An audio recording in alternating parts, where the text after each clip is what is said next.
Romanos 11. Hoje nós vamos meditar dos versículos 17 a 24. Agora, porém, eu quero que você olhe apenas para o verso 19 e 20. Então, Romanos 11, verso 19, diz assim: Então você dirá, alguns ramos foram quebrados para que eu fosse enxertado? Correto, eles foram quebrados por causa da incredulidade. Mas você continua firme mediante a fé. Não fique orgulhoso, mas tema. Meus irmãos, há certos assuntos que quando nós vamos ilustrar, inevitavelmente nós acabamos caindo em alguma heresia. É muito difícil a gente dar uma ilustração próxima demais. Mas vamos tentar aqui. Imagine um professor com vários alunos em uma certa matéria, em uma certa turma. E esse professor, um professor que sabe que aqueles alunos estão ainda aprendendo aquele assunto, sabe que eles são alunos com notas baixas em todas as outras matérias. Ele então decide ser misericordioso com esses alunos e diz a eles: é o seguinte, todos os meus alunos aqui vão passar nessa matéria. Todos os meus alunos aqui vão passar nessa matéria. Talvez você fosse gostar de ter um professor que dissesse isso para você. Imagine aquela matéria bem difícil que você estudou, seja na escola, seja na faculdade. Imagina que nessa matéria em específico o professor chegasse para você e dissesse: todos os meus alunos vão passar nessa matéria.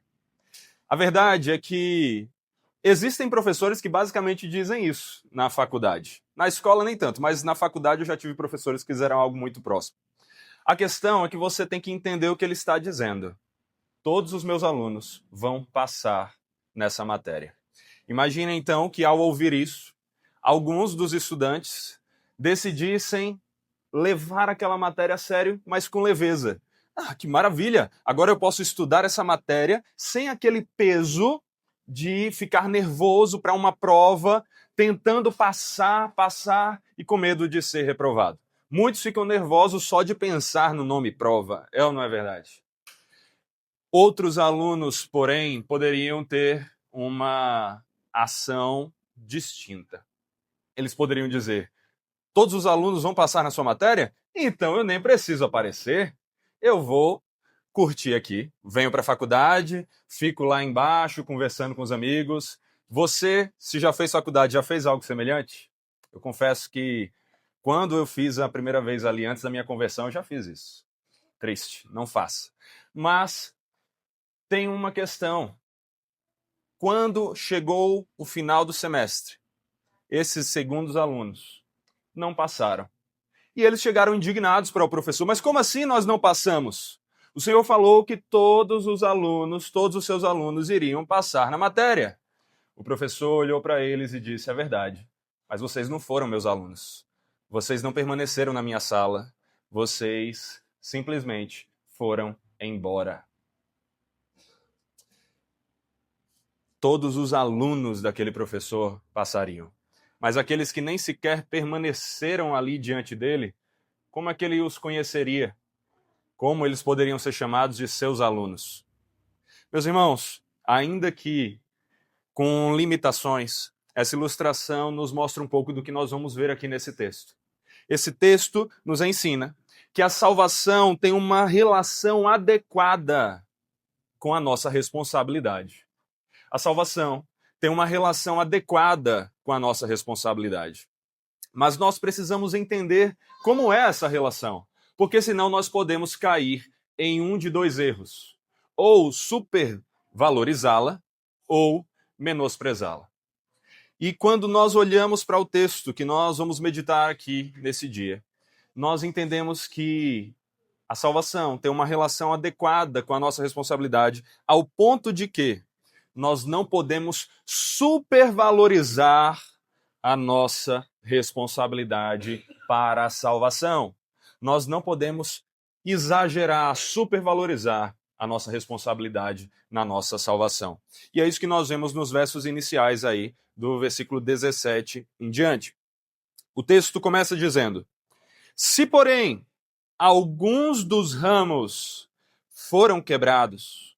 E você, sendo oliveira brava, foi enxertado no meio deles e se tornou participante da raiz e da seiva da oliveira.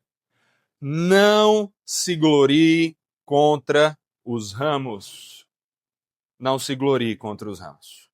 Essa imagem da raiz, do ramo, da árvore, é uma imagem que Paulo já havia iniciado no verso 16, verso que nós meditamos semana passada. No final dele diz assim, olha aí na sua Bíblia, verso 16. Se for santa a raiz, também os ramos o serão. Agora, Paulo dá continuidade a essa imagem que ele iniciou no verso 17, mas para enfatizar o lugar dos gentios em meio aos israelitas. Nos últimos versos, Paulo vem falando sobre essa conexão dos gentios e israelitas em meio ao povo de Deus. Como é que essa relação deve acontecer? E aqui ele vai usar essa imagem da árvore, dos ramos, da raiz, para apontar para essa união desses povos tão distintos. Por isso, ele vai falar que a raiz aqui, ele vai apontar a raiz, ele vai usar a raiz como uma imagem para aquilo que estava lá no princípio, para aquilo que é anterior aos ramos. Qual é essa raiz aqui que ele usa para dizer que se for santa raiz, também os ramos o serão, como ele fala no verso 16? A raiz aqui, nós percebemos ao olhar com atenção o contexto, é uma imagem para se referir aos patriarcas, para se referir a Abraão, a Isaac e a Jacó, para se referir àqueles israelitas que realmente fizeram parte do povo de Deus pela fé.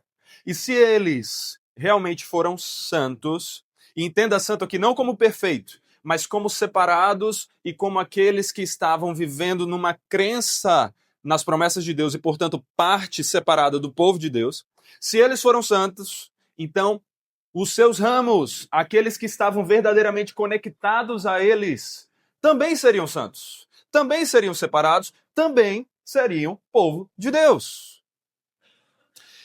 Mas, então, quem são os ramos nessa imagem? Ramos, você vai perceber, é a imagem que Paulo usa para falar tanto dos israelitas como dos gentios. Ambos são descritos aqui como ramos. E a árvore? Qual é a árvore? A árvore que Paulo usa aqui de imagem é a oliveira. E essa oliveira, essa árvore, é uma imagem para se referir a todo o povo de Deus, a todo o verdadeiro povo de Deus, a todo o povo que realmente crê em Deus e em suas promessas. Esses são parte dessa árvore. Estes, ao se juntarem, constituem o corpo dessa árvore. E é então essa imagem que Paulo quer pintar aqui em nossa mente. Mas para que isso? Ele quer usar essa imagem para falar sobre um processo de enxertamento. Ele diz que alguns ramos seriam quebrados e outros seriam enxertados. Eu não sei você, mas eu não conheço tão bem sobre árvores. Se você me apontar uma árvore na rua e disser, essa é uma oliveira, essa é outra árvore, eu simplesmente vou dizer, tá certo. Ok, você me disse. No máximo, se eu quiser realmente conferir, hoje em dia, pegaria o meu ChatGPT, apontaria, tiraria uma foto e diria, né? Que árvore é essa? Para tentar conferir ali. Mas eu não conheço muito. Então, quando eu vi essa imagem aqui, eu quis me aprofundar um pouco e fui pesquisar a respeito desse processo. E a verdade é que esse processo já era muito comum e muito conhecido na época de Paulo, na época de Jesus. Como é que funciona esse processo? Imagine uma árvore com vários ramos, com vários galhos, e é comum que alguns desses ramos não produzam muitos frutos, sejam mais infrutíferos. O que é que um bom agricultor ali vai fazer? Como é que alguém vai cuidar daquela árvore? Se ele quer que ela frutifique mais, ele vai identificar esses ramos que não estão sendo frutíferos, vai cortá-los, quebrá-los, lançá-los fora e vai pegar outros ramos de outras árvores que ele possui, ou mesmo como é a imagem que Paulo está usando aqui de uma outra árvore que não seja domesticada, que não esteja na casa ali, mas que esteja no meio do campo. E ele vai notar, olha, esse ramo aqui foi frutífero. Ele então pega esse ramo e ele traz para a sua própria árvore e ele enxerta, ele insere ali, ele conecta de uma maneira que a árvore e aquele ramo agora começam a fazer parte um do outro e aquele ramo começa a se beneficiar da seiva e da vida da árvore. E é exatamente isso que Paulo está querendo que nós imaginemos aqui, mas não como algo a respeito de frutos, literalmente. Não como algo a respeito de árvores, literalmente. Mas como uma imagem para falar do que está acontecendo com os gentios e com os israelitas. E Paulo, então, vai dizer, meus irmãos, que os israelitas e os gentios são esses ramos dessas árvores. Os ramos que foram quebrados, quem são? Israelitas ou gentios? Os ramos quebrados que Paulo está falando aqui são os israelitas que endureceram o seu coração e então rejeitaram as promessas de Deus, rejeitaram o evangelho. Esses, então, ao rejeitarem o alimento da raiz, o alimento da árvore, estão sem vida, não estão frutificando. E se não estão frutificando, por que que a árvore vai desperdiçar espaço com eles? Esses ramos são quebrados e são lançados fora. Porém, os ramos que são enxertados são os gentios, que, lembrem-se, não são pessoas educadas. Gentios são todos os não israelitas. Mas não qualquer gentio, são os gentios crentes.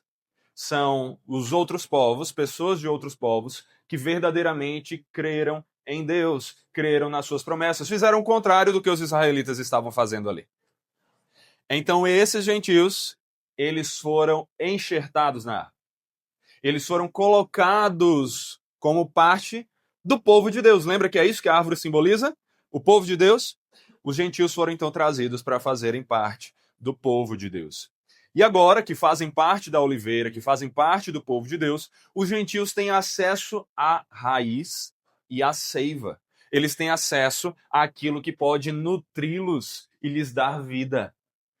No final das contas, o enxertamento é usado como uma imagem para se referir à salvação, ao processo de regeneração, a uma nova vida que está sendo dada aos gentios, àqueles que creram nas promessas do Senhor.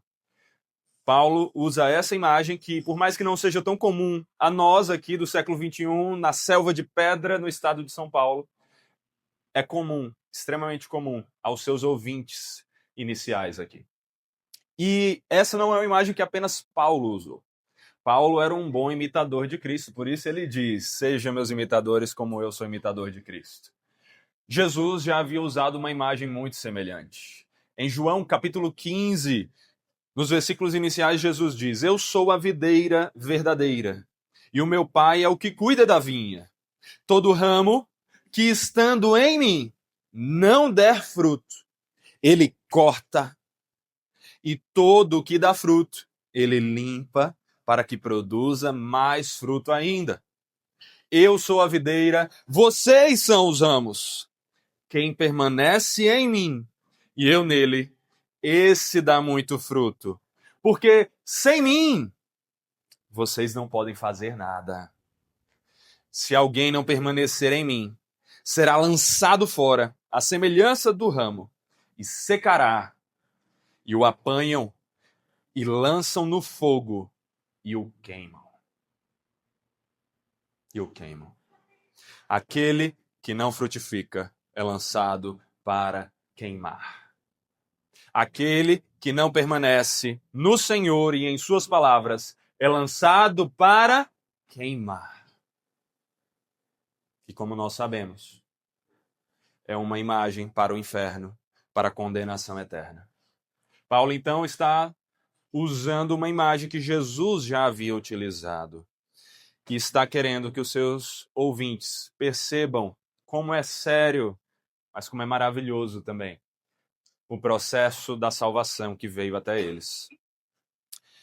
Agora, se os gentios achavam que podiam se gloriar, bater no peito e dizer: nós agora somos ramos, nós agora somos da primeira divisão, nós agora somos bons, nós chegamos aqui porque merecemos, nós chegamos aqui porque fomos melhores do que aqueles que foram rebaixados. Não, eles não poderiam pensar assim. Os gentios não poderiam se achar melhores do que os israelitas que foram incrédulos. Se eles estivessem se achando assim, eles estavam enganados. E é por isso que no verso 18, Paulo vai deixar claro que esses gentios que haviam sido enxertados na oliveira, no lugar dos israelitas, não deveriam se gloriar, pelo menos não por si mesmos. Verso 18, olha aí. Não se glorie contra os ramos. Ramos aqui, os que eram originais da árvore, os que haviam sido cortados. Não se glorie contra os ramos. Mas, se você se gloriar, lembre que não é você que sustenta a raiz, mas a raiz que sustenta você. Até nós, que não somos tão ligados ao contexto agrícola, sabemos disso, não é verdade? Não é o ramo que dá vida à raiz. É a raiz que dá vida ao ramo. O que Paulo está querendo dizer aqui, em outras palavras, é que, olha, era melhor que os gentios nem se gloriassem. Se gloriar aqui como uma imagem para se orgulhar, para esnobar. Inclusive, algumas Bíblias vão trazer a tradução de orgulhar mesmo. Eles não deveriam querer se achar melhores do que os outros e esnobar os que supostamente eram piores do que eles.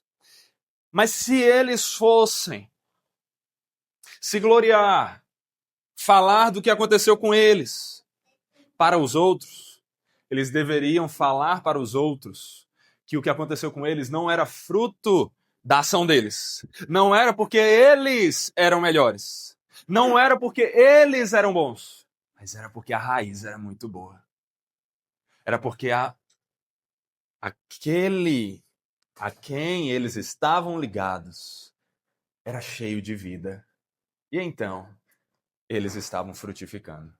O que Paulo está mostrando aqui, então, por meio dessa imagem, é que os gentios não deveriam se achar melhores do que os israelitas que haviam sido rejeitados por causa do seu endurecimento. Eles foram, sim, enxertados no lugar deles, mas eles não eram melhores. É a raiz que fazia com que frutificassem. E isso tudo por causa do cuidado do Senhor da vinha. Cuidado do Senhor, que é aquele que polda, que cuida, que faz com que cresça. O Senhor, então, é a causa dos gentios terem sido salvos. Não foram eles que foram como ramos, se quebraram da árvore que estavam e foram até a nova árvore e se enxertaram lá. Mas aquele que cuida, que os arrancou de uma árvore e os levou para a árvore certa, cujas raízes trazem vida. Foi o Senhor que fez. Não foi fruto das próprias escolhas, ações ou méritos deles, mas do Senhor. Isso mostra, meus irmãos, a eleição soberana do Senhor. Mostra como ela decide salvar os ramos que o próprio Senhor escolheu para si. Como o Senhor salva aqueles que escolheu soberana e incondicionalmente. E talvez esse termo incondicional ainda soe um pouco forte para você diante do que nós descrevemos aqui. Mas se acalme, ao longo do restante da nossa meditação, nós vamos deixar claro essa incondicionalidade. Então, o que Paulo quer destacar é que se há algum motivo para aqueles que forem salvos se gloriarem, é de olhar para Deus e só lhe deu glória. Somente a Deus a glória. Somente a Deus a glória. Ele é que faz. Os gentios não tinham mérito nisso, nenhum motivo para se orgulharem de si mesmos, mas somente para glorificar o Senhor que os salvou. Eles não eram melhores do que os israelitas em si mesmos. Mas o Senhor escolheu enxertá-los e salvá-los, mesmo sem eles merecerem. Por isso que no verso 20, Paulo destaca: não fique orgulhoso, mas tema. Não fique orgulhoso, você que está me ouvindo aqui. Mas tema. Tema. Tema o Senhor. Respeite. Admire a sua grandeza e se prostre aos seus pés. E não se orgulhe, mas reconheça que foi Ele que te salvou. Meus irmãos, o que nós aprendemos aqui a partir da lição que Paulo queria deixar para os seus ouvintes iniciais, para aqueles gentios, é que nós não podemos nos achar melhores do que os outros. Nós não podemos nos achar melhores do que aqueles que rejeitaram o Senhor. Nós não podemos olhar para quem não crê no Evangelho e dizer, mas como pode? Que cabeça dura! Como é que não pode? Que ignorante! Como é que não conseguiu entender a lógica da minha argumentação maravilhosamente intrincada? Como é que ele é tão teimoso? Se ele tivesse um coração bom como o meu, ele teria crido na mesma hora. A gente não usa exatamente essas mesmas palavras, mas muitas vezes a gente prega o Evangelho para alguém da família, e a gente fica indignado porque a pessoa não creu. Como é que pode não ter crido? A pergunta que você tinha que fazer é como é que pode eu ter crido? Porque você era tão cabeça dura, coração duro quanto ele. Como você creu? Ora, não há motivo para você se gloriar. Se você creu porque a graça do Senhor transformou você. Você creu porque o Senhor agiu na sua vida. E se eles não creram, é porque o Senhor não quebrou o coração deles ainda. Pode ser que ele quebre o coração de alguns desses, pode ser que ele faça com que eles permaneçam cada vez mais duros e caminhando para a condenação, como ele fez com muitos também. Então, quando você olhar para a sua família e ver que você é o irmão crente, que você é o filho crente, que você é o primo crente, que você é o tio crente, seja lá o que for. Que você não se ache melhor do que os outros. Que você não se coloque numa posição de superioridade. Ah, esses aqui, ignorantes, cegos, presos aqui nessa religião, presos aqui nessa igreja, enquanto eu estou lá.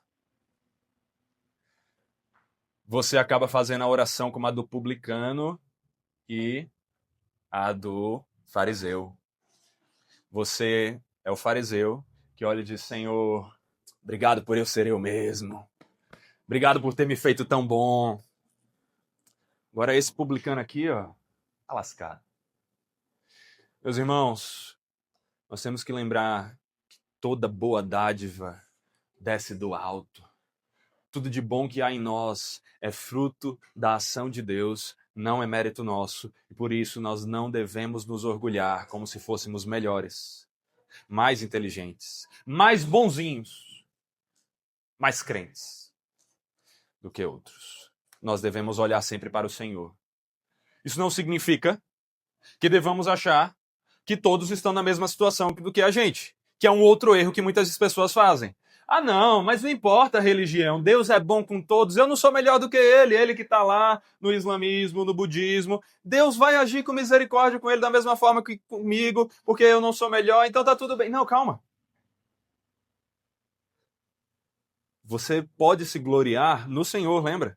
Você pode se gloriar no sentido de pregar o evangelho para esses outros e dizer, meus irmãos, na verdade nem dá para ser meus irmãos, é meus amigos, é o evangeliquez aqui. Meus amigos, meus colegas, meus camaradas, o termo que você quiser, porque vocês estão aí, nessa árvore morta, marcada para ser lançada no fogo, ao invés de se deixarem levar para a oliveira cheia de vida para oferecer aos seus ramos. Você deve sim saber que aqueles que estão longe da oliveira precisam da oliveira, estão perdidos. Você está sim numa posição melhor do que os outros, mas o ponto é que não é porque você é melhor do que eles. e sim porque você foi alcançado por essa graça. Então você não deve dizer que todos continuem onde estão, que cada um continue na sua religião, na sua crença, na sua igreja errada. Pregue o evangelho, para que o evangelho também os transporte para aquela mesma fonte de vida que hoje você experimenta. Não porque você mereceu, não porque você é bom, mas porque você foi alcançado pela graça. Essa então, meus irmãos, é a primeira coisa que nós precisamos entender aqui. Nós não podemos supervalorizar a nossa responsabilidade na salvação. Nós não podemos achar que a salvação é mérito nosso. É algo que é fruto da nossa responsabilidade que agiu perfeitamente. Nós somos mais responsáveis do que os outros, não. Se supervalorizarmos isso, cairemos no erro. Mas tem o erro contrário. E Paulo vai falar desses dois. Se por um lado é errado você supervalorizar a sua responsabilidade na salvação.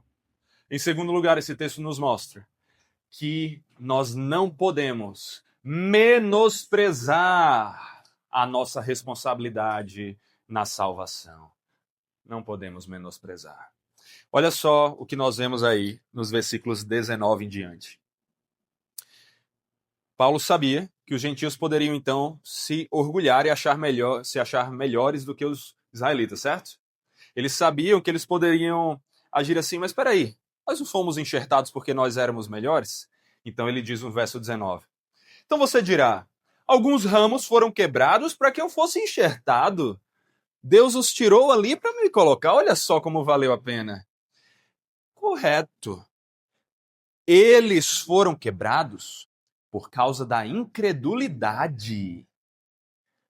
Mas você continua firme mediante a fé. Não fique orgulhoso, mas tema, porque se Deus não poupou os ramos naturais, também não poupará você. Também não poupará você. Os ramos naturais aqui, os israelitas. Era natural que os israelitas fossem o povo de Deus eleito para a salvação. Porque eles haviam sido o povo etnicamente escolhido para, por meio dele, trazer várias bênçãos a todos os outros povos. Foi o povo, a nação étnica que Deus escolheu para isso. Isso é inegável.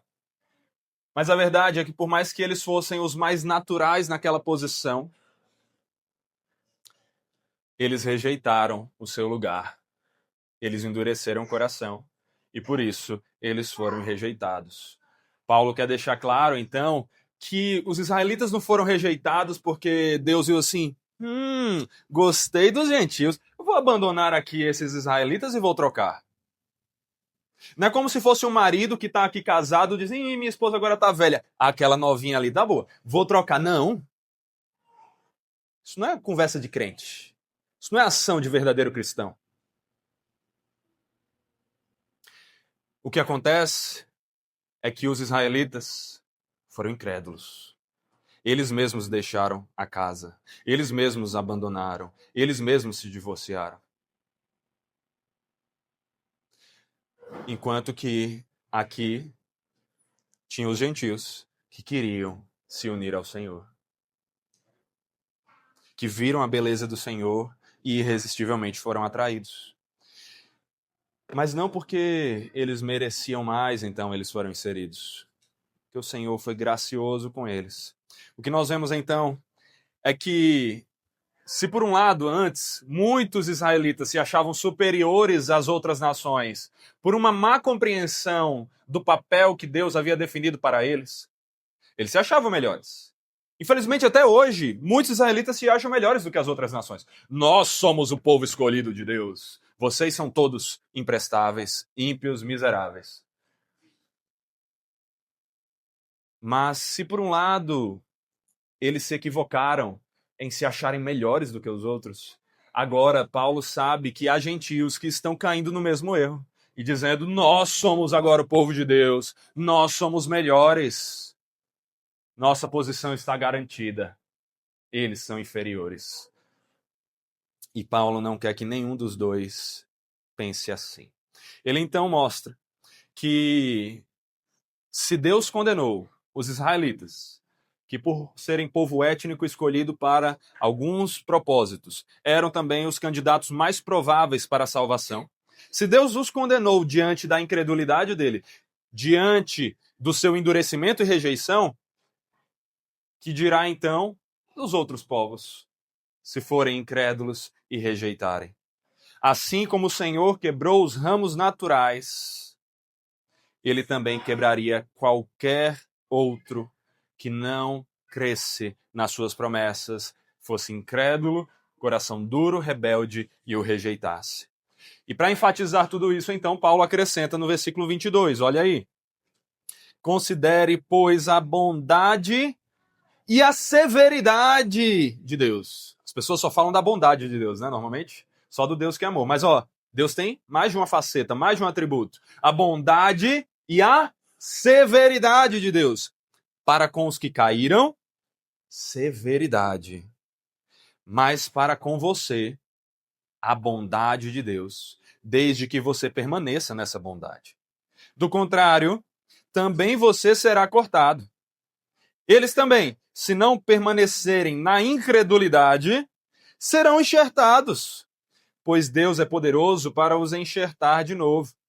Pois se você foi cortado daquela que por natureza era uma oliveira brava, ou seja, não era uma oliveira domesticada, e contra a natureza foi enxertado numa oliveira boa, quanto mais esses, que são ramos naturais, serão enxertados na sua própria oliveira.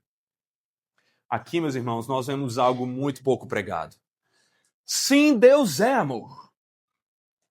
Sim, Deus é bom. Mas Deus também é severo. Deus também é santo. Deus também é justo.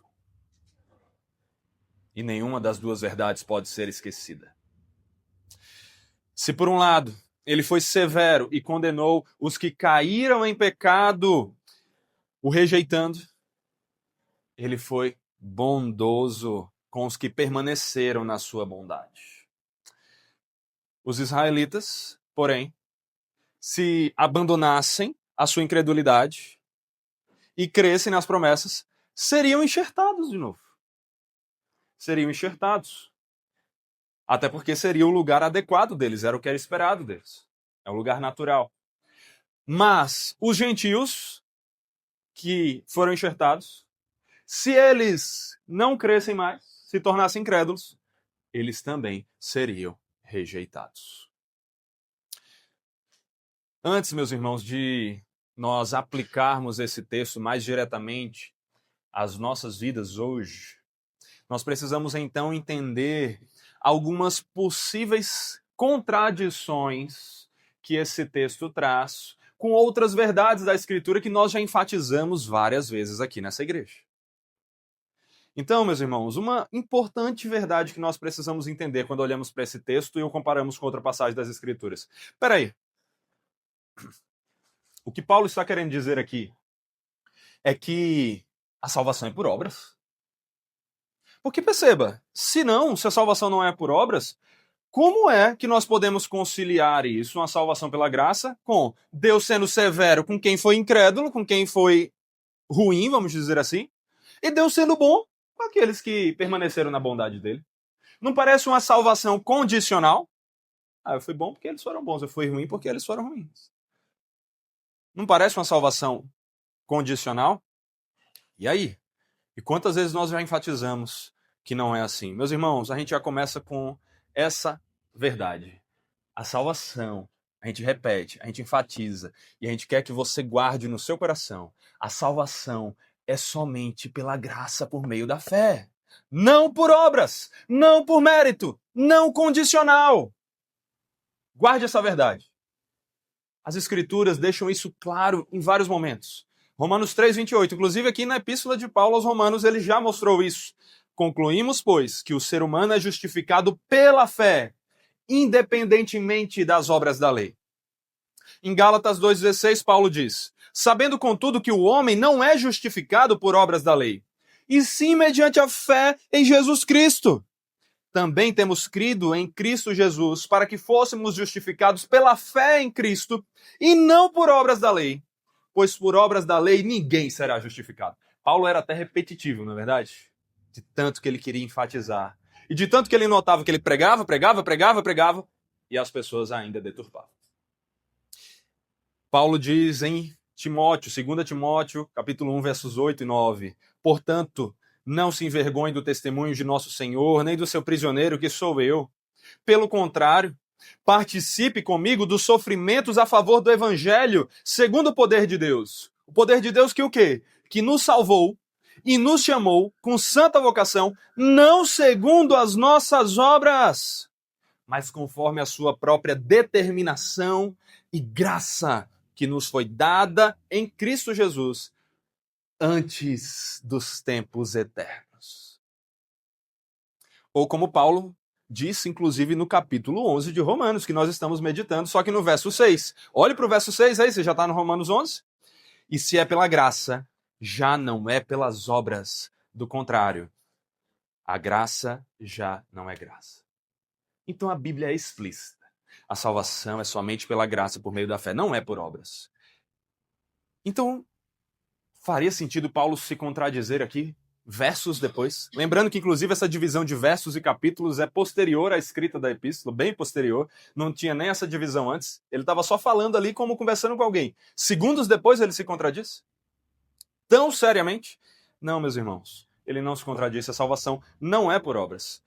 Mas o que Paulo quer ensinar aqui nessa passagem é que, se por um lado, nós não podemos supervalorizar a nossa responsabilidade na salvação, achando que nós somos salvos porque nós somos melhores, nós somos bons, nós também não podemos, por outro lado, menosprezar a nossa responsabilidade na salvação, como se Deus fosse nos salvar, mesmo que nós sejamos incrédulos até o último dia da nossa vida, mesmo que nós nunca tenhamos aceitado o Evangelho, ou mesmo que nós um dia tenhamos dito que cremos, mas depois tivermos abandonado. Nós não podemos menosprezar a nossa responsabilidade na salvação dessa maneira também. Também seria um erro. Paulo está mostrando aqui, meus irmãos, que a salvação tem uma relação adequada com a nossa responsabilidade. O que nós precisamos entender é como é essa relação adequada. Primeiro, é preciso dizer que, por mais que a nossa salvação, olha aqui para você realmente entender, por mais que a nossa salvação não seja condicional, a nossa condenação é. A nossa condenação é. Por mais que a nossa salvação não seja baseada nas nossas obras, a nossa condenação é. O que eu quero dizer com isso é que o Senhor não condena ninguém que não merecia ser condenado. O Senhor não condena arbitrariamente. O Senhor não condena de forma injusta. Ele só condena aqueles que mereciam ser condenados. E a verdade é que todos merecem ser condenados. Por quê? Porque todos pecaram e o salário do pecado é a morte. O salário do pecado é a morte. Então a nossa condenação é condicional. Deus só nos condena, Deus só condena alguém porque essa pessoa pecou. Se essa pessoa não tivesse pecado, Deus não a condenaria jamais. Por outro lado, o mesmo não acontece com a nossa salvação. O papel da nossa responsabilidade em relação à nossa salvação é diferente do papel da nossa responsabilidade em relação à nossa condenação. Se a nossa condenação depende das nossas obras, nossa salvação não depende. Se nossa condenação é condicional, a nossa salvação é incondicional. E quando nós olhamos para esse texto com mais atenção, nós conseguimos perceber exatamente isso. Porque olha só o que é que o texto está mostrando para a gente. Se a condenação é fruto da incredulidade, não é isso que o texto está dizendo aí? Certo? Quem for incrédulo será condenado, não é isso que o texto diz para a gente? Se a condenação é fruto da nossa incredulidade, que é algo que ativamente nós fazemos, algo que nós escolhemos ser. A salvação é fruto de permanecermos na bondade de Deus, que é algo que depende da ação soberana e bondosa de Deus em nos alcançar. É algo que depende de uma ação que Deus fez por nós. E o texto não nos chama para conquistar a nossa salvação. É isso que o texto está dizendo? Conquiste a sua salvação. Seja merecedor dessa salvação? Não. O que o texto está dizendo é: receba a salvação que lhe foi dada graciosamente pela bondade de Deus e permaneça confiante, descansando nessa salvação. Assim, a salvação é ação e mérito de Deus, não nosso. Mas alguém ainda pode dizer: tá, mas permanecer na bondade de Deus, confiando ali nela, não exige que eu ativamente creia. E essa minha fé não seria algo que eu produzo? E essa minha fé não seria uma ação minha? E essa minha fé não seria um mérito meu, então? Aí é que tá. Nós temos que lembrar o que o próprio Paulo ensina em várias outras de suas epístolas. Falando, por exemplo, aos Filipenses, Paulo diz no capítulo 1, versículo 29, porque vocês receberam a graça, olha o que o texto está dizendo, vocês receberam a graça de sofrer por Cristo e não somente de crer nele. Em outras palavras, o que o texto está dizendo é que crer em Cristo é uma graça que nós recebemos de Deus. É um presente que nós recebemos. Não é algo que nós produzimos, não é algo que nós fizemos. Se você crer, é porque Deus te deu a graça, o presente de crer. Deus fez você crer. E é isso que Paulo vai falar também no texto de Efésios 2, 8 e 9. Porque pela graça vocês são salvos, mediante a fé. E isto, a última coisa, a fé, não vem de vocês. É dom de Deus, não de obras, para que ninguém se glorie. Esse texto, então, tanto, mais uma vez, deixa claro que a salvação não é por obras de merecimento, não é condicional, como nos mostra que até mesmo a fé não é uma obra que nós produzimos. Porque se nós que produzíssemos a fé, como alguns dizem, seria mérito nosso a salvação. Ora, por que ele não foi salvo? Porque ele não creu. Por que esse foi salvo? Porque ele creu. E por que ele creu e esse não? Ah, porque esse foi mais... A gente não quer dizer, né? Mas, ele foi mais inteligente. Ele foi mais bonzinho. Ele teve um coração menos duro. No final das contas, acaba sendo mérito. Mas quando nós entendemos que isto, fé, não vem de nós, é dom de Deus, é um presente de Deus, nós percebemos que até aquela fé que nós poderíamos ainda assim dizer, mérito nosso, nós cremos. Não foi mérito nosso, é a ação de Deus que nos fez crer. E não tem coisa mais prática para aplicar a sua vida do que você pensar sobre isso. Talvez você esteja olhando tudo isso pensando, tá, mas e o dia a dia? Isso é dia a dia. Evangelho é dia a dia. Porque você tem que entender que não é mérito seu, não depende de você. Mas é a ação soberana de Deus. Meus irmãos, então quando Paulo diz aqui em Romanos 11 que Deus vai nos salvar, que Deus vai salvar aqueles que permanecerem em sua bondade, que permanecerem confiando nele, nem mesmo aqui ele está dizendo que a salvação é mérito nosso, ou que depende de uma fé que nós mesmos vamos produzir. Como se Deus elegesse aqueles que no futuro ele viu que iriam crer. Não, isso é um erro. Não é isso que a Escritura ensina. Ele mesmo é que nos dá a fé. Em outras palavras, quem permanece da bondade de Deus faz isso porque o próprio Deus lhe deu a fé para permanecer confiando e crendo naquela bondade. Volta aqui para mim. Não distraia. Se você creu, é porque Deus fez você crer. Ainda assim, meus irmãos, ninguém pode dizer também que não é necessário permanecer crendo na bondade de Deus para ser salvo. Ninguém pode. Lembra que eu comecei essa segunda parte falando sobre isso? A gente não pode menosprezar a nossa responsabilidade para a salvação. É necessário que nós usemos a nossa responsabilidade para permanecermos nos caminhos de Deus. É necessário ser responsável para fazer isso. ainda que isso seja ao mesmo tempo resultado da ação de Deus em nós. Aqui nós vemos como a soberania de Deus e a responsabilidade do homem andam lado a lado. E como a soberania de Deus leva em consideração a nossa própria responsabilidade. Mas não no sentido de que Deus escolhe aqueles que foram responsáveis. E sim no sentido de que aqueles que Deus escolheu, Ele faz agirem em uma boa responsabilidade. Responsavelmente como deveriam para a salvação. Meus irmãos, aqui vemos que a soberania de Deus não despreza a nossa responsabilidade, mas faz ela funcionar da maneira correta, de acordo com a sua soberania. Quando nós vemos tudo isso, nós percebemos, sim, nossas ações têm um papel na história da nossa salvação. Mas esse papel é resultado de Deus ter nos salvado, e não a causa de sermos salvos. Com isso, nós respondemos a uma das tensões que esse texto levanta.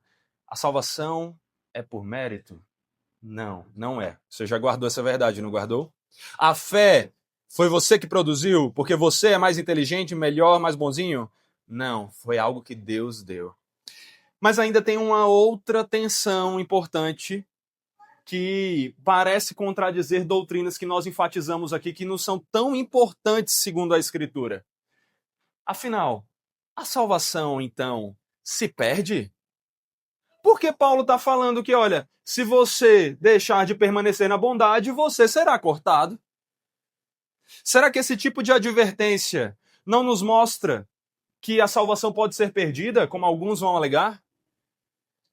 Inclusive, eu quero colocar ainda mais lenha na fogueira, porque essa não é a única passagem que fala da nossa responsabilidade de perseverar até o fim para que então sejamos salvos. Não é a única advertência de que se nós não perseverarmos, nós não seremos salvos. Quando nós olhamos para as palavras de Jesus, lá no seu sermão escatológico, em Mateus 24, ele diz: "E por se multiplicar a maldade, o amor se esfriará de quase todos. Aquele, porém, que ficar firme até o fim, esse será salvo." E Hebreus, um texto que destaca tanto esse papel da responsabilidade, no capítulo 12, verso 25, diz: "Tenham cuidado." Ouçam essa advertência, é para vocês aqui. "Tenham cuidado e não se recusem a ouvir aquele que fala, pois se os que se recusam a ouvir quem divinamente os advertia na terra não escaparam, muito menos escaparemos nós se nos desviarmos daquele que do céu nos adverte." Se você se desviar, você não escapará. E Hebreus, ainda no capítulo 12, termina dizendo: "Por isso, recebendo nós um reino inabalável, retenhamos a graça pela qual sirvamos a Deus de modo agradável, com reverência e temor." Por quê? Porque nosso Deus é fogo consumidor. Tem gente que acha que o Deus do Antigo Testamento é um Deus duro, severo, e o Deus do Novo é um Deus muito soft, é aquela mãe, né? No Antigo Testamento Deus era o pai, agora ele virou a mãe, né? É quase assim. Agora ele é bonzinho, ele passa a mão. Olha aqui no Novo Testamento dizendo: temam o Senhor, porque ele é fogo consumidor. O texto nos mostra que se nós nos desviarmos, nós não seremos salvos.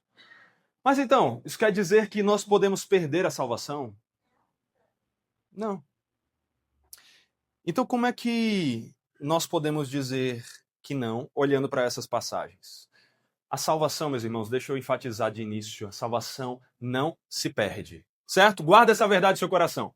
Não se perde salvação. Salvação não se perde, uma vez salvo, salvo para sempre. Se refletirmos, inclusive, com calma, nesse mesmo texto de Romanos 11, nós vamos ver que a própria natureza do que está sendo dito aqui já nos mostra que a salvação não se perde. Sabe por quê? O texto não está dizendo assim. Olha para o texto aí de Romanos 11 que a gente está meditando, versículo 17 em diante, certo? O texto diz para você permanecer na maldade de um Deus. É isso que o texto está dizendo? Não, né? Permaneça na bondade de Deus. O texto não está dizendo para a gente permanecer na maldade de um Deus difícil de lidar, que aí exigiria disciplina, esforço próprio, perseverança. Ele está dizendo para a gente permanecer onde? Na bondade de Deus. Algo bom, algo maravilhoso, algo que nós vamos querer uma vez que experimentarmos. Em outras palavras, meus irmãos, o que ele está dizendo é: permaneça naquilo que é o melhor que você já experimentou na sua vida. É como se ele estivesse dizendo assim: criança, permaneça brincando na brincadeira que você amou brincar. Adolescente, permaneça jogando aquele jogo que você amou jogar.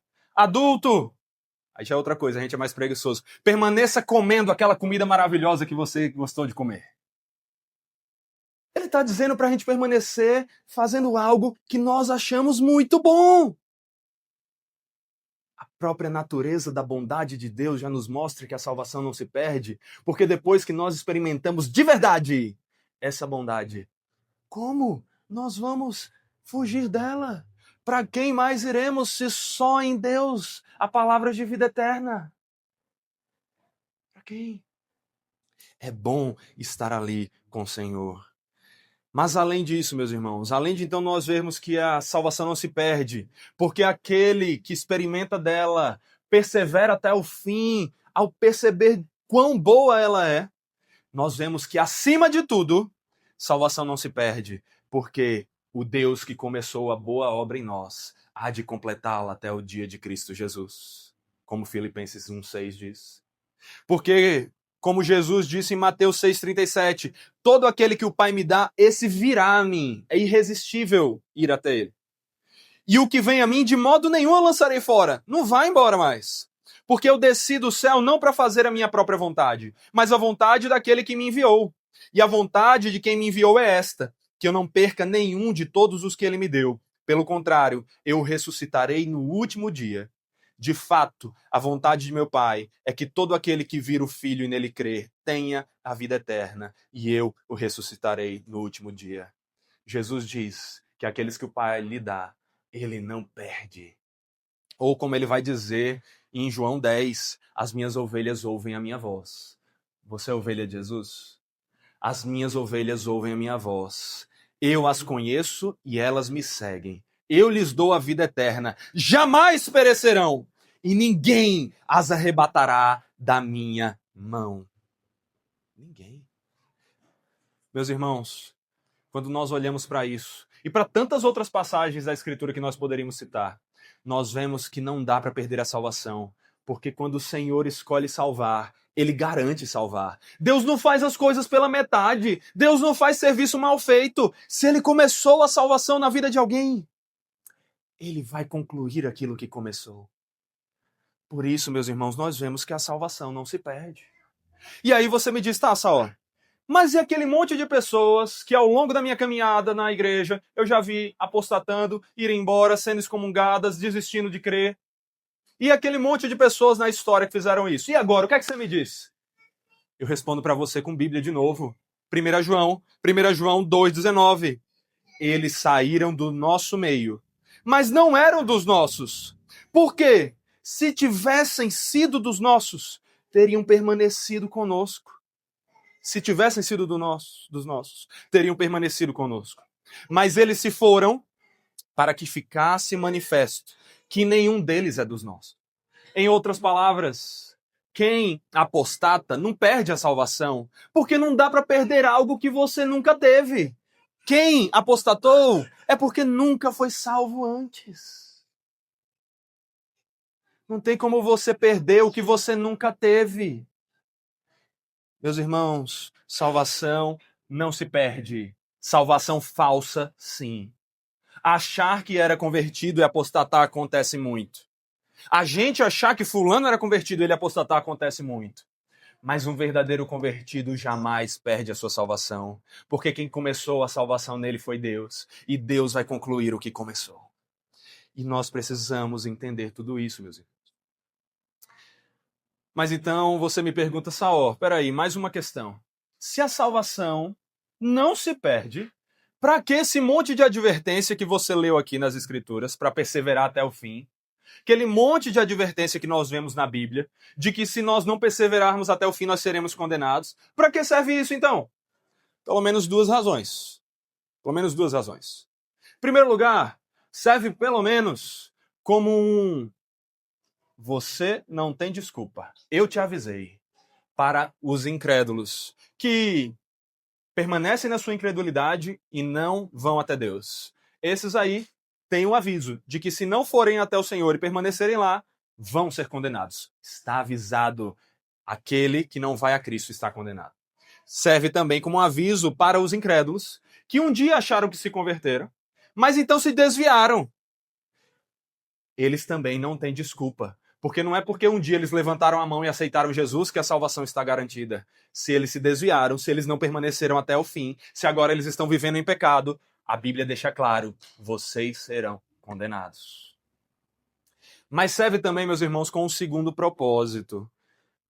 É que uma das maneiras, um dos instrumentos que Deus usa para nos preservar, perseverando até o fim, são as próprias advertências. São as próprias advertências.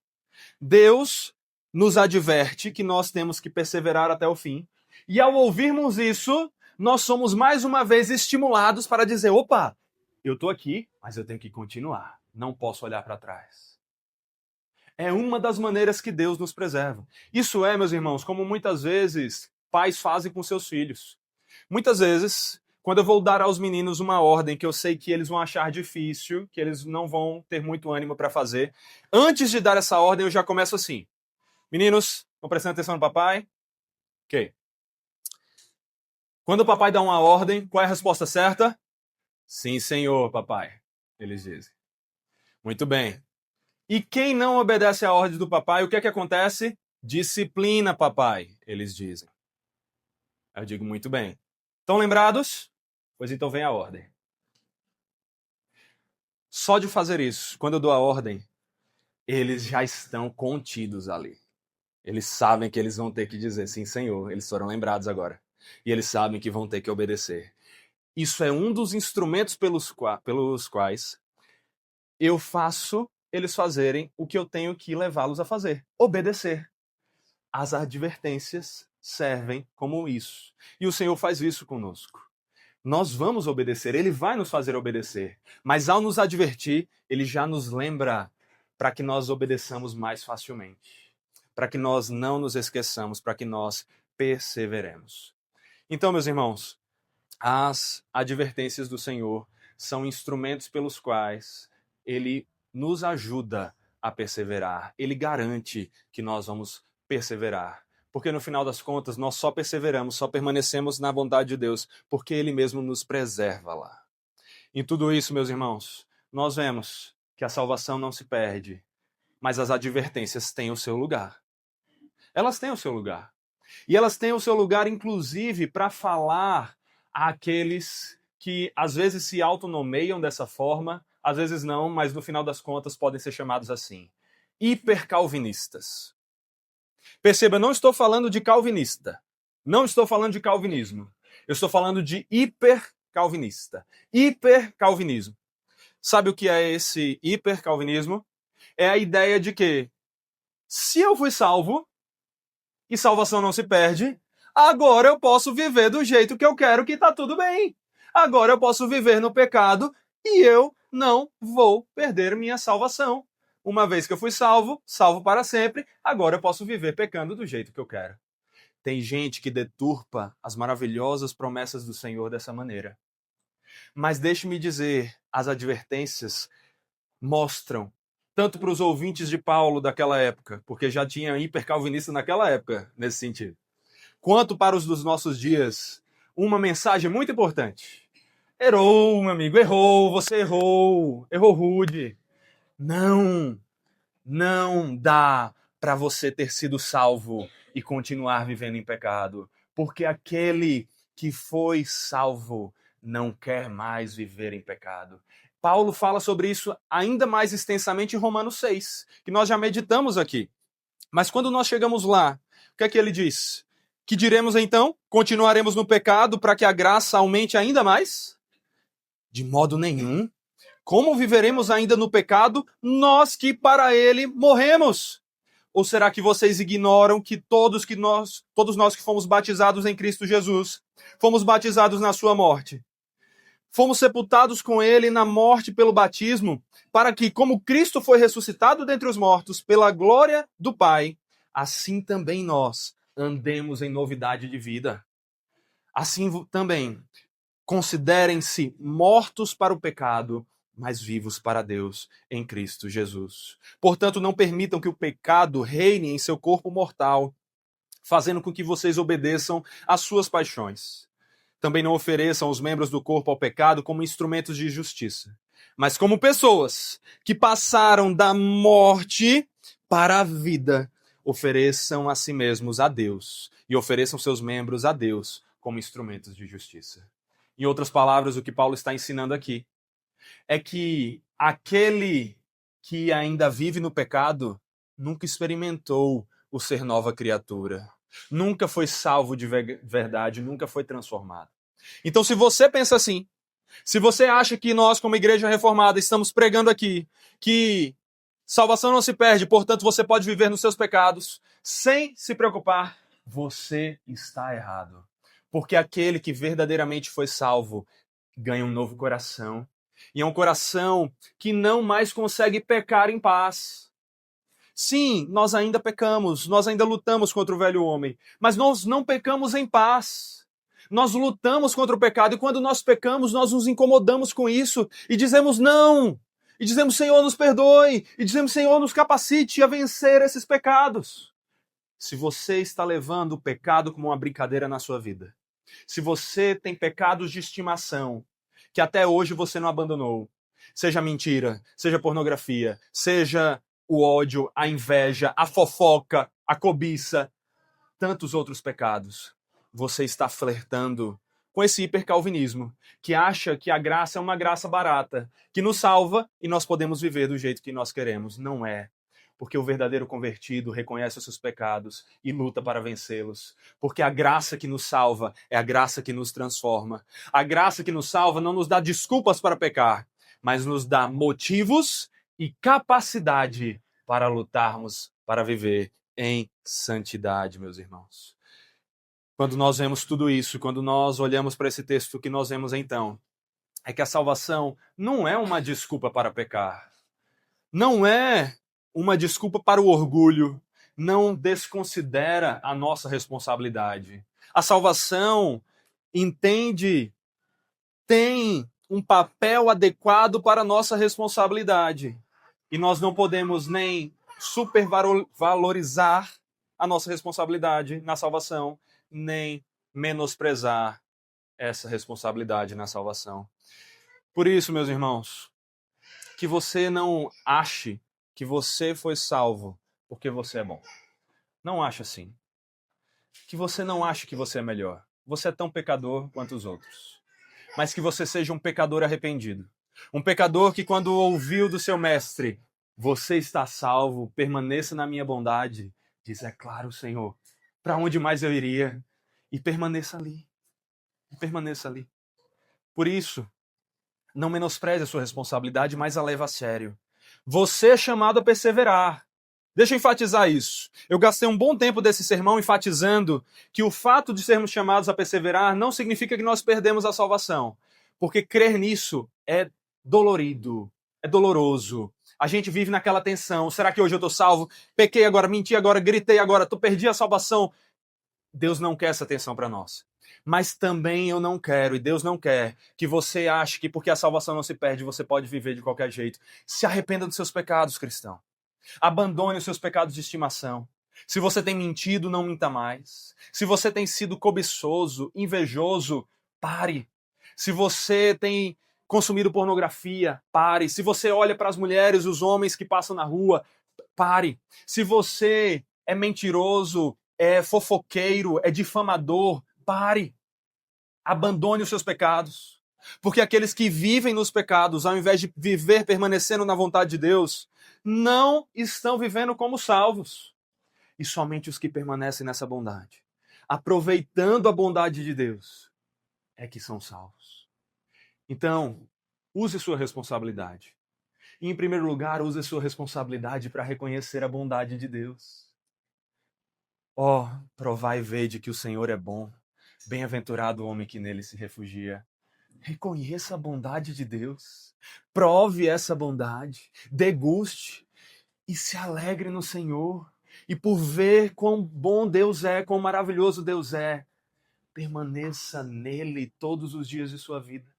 Lembre do Senhor ao longo do seu dia, a todo momento.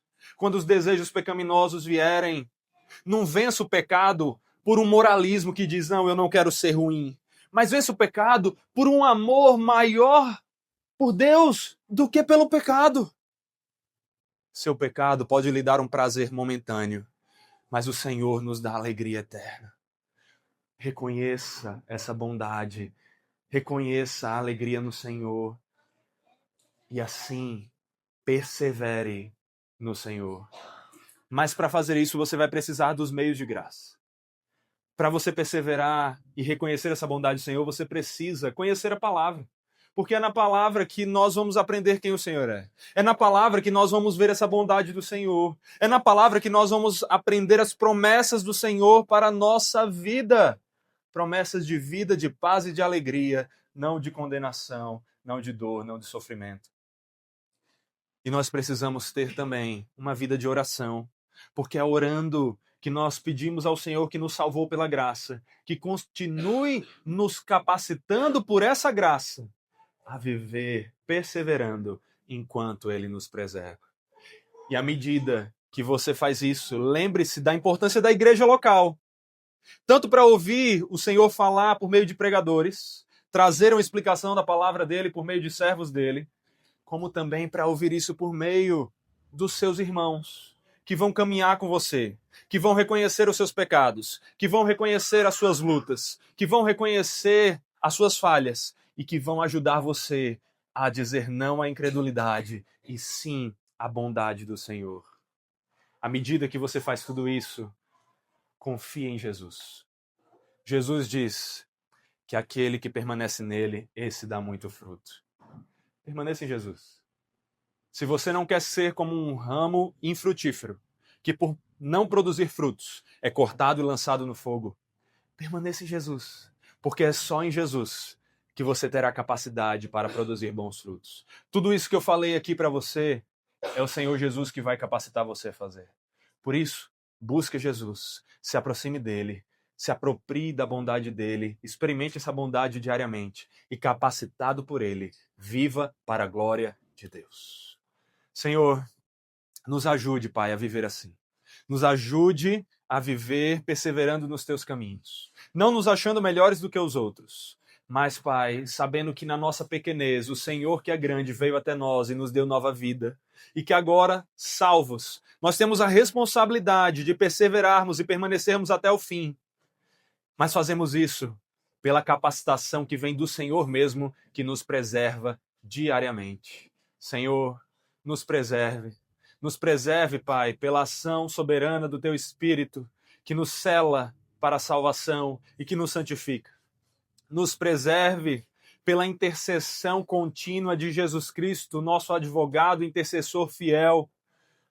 E nos preserve, Pai, pela Tua soberana vontade, que quando iniciada, vai até o fim. Que assim permaneçamos nos Teus caminhos e que no grande dia nós estejamos diante do Senhor com alegria, louvando o Teu nome e dizendo: bom é o Senhor, bom é o nosso Deus.